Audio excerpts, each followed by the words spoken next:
తూర్పుగోదావరి జిల్లా కలెక్టర్ గారి యొక్క కార్యాలయం దగ్గర తూర్పుగోదావరి జిల్లా కాంగ్రెస్ పార్టీ కిసాన్ సెల్ యొక్క ఆధ్వర్యంలో రైతులకి చంద్రబాబు నాయుడు గారు ఏదైతే రైతు భరోసాని అనౌన్స్ చేశారో ఆ రైతు భరోసాని 15 నెలలు గడిచినప్పటికీ కూడా ఈవేళకి కూడా మరి మొత్తం అమౌంట్ 20,000 కూడా రిలీజ్ చేయకపోవడానికి నిరసిస్తూ, అలాగే రైతులు మరి యూరియా కోసం చాలా ఇబ్బంది పడుతున్నారు. పెద్ద పెద్ద మోతుబరి రైతులు కూడా పొద్దుటే వచ్చి వాళ్ళ జోళ్ళు లైన్లో పెట్టి మళ్ళీ తర్వాత వచ్చి ఎరువు కోసం దొరక్క వెనక్కి తిరిగి వెళ్ళిపోయే పరిస్థితి ఉంది.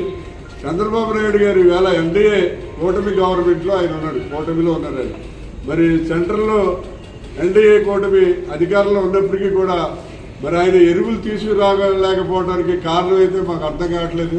ఎందుకంటే గతంలో ఎన్నడూ కూడా రైతులు యూరియా కోసం ఇన్ని ఇబ్బందులు పడలేదు. ఈవేళ రాష్ట్రంలో రైతులందరూ కూడా గగ్గోలు పెడుతున్నారు.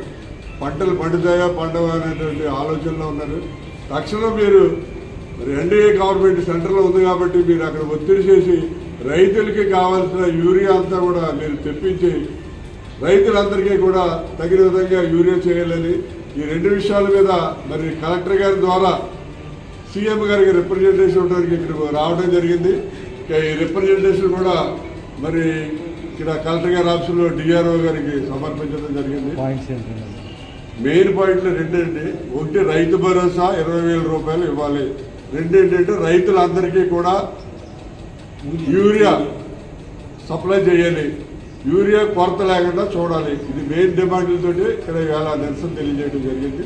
మరి ధర్నాలో పాల్గొన్న అందరూ ప్రజలందరూ పాల్గొన్న పార్టీలు రాష్ట్ర వైస్ ప్రెసిడెంట్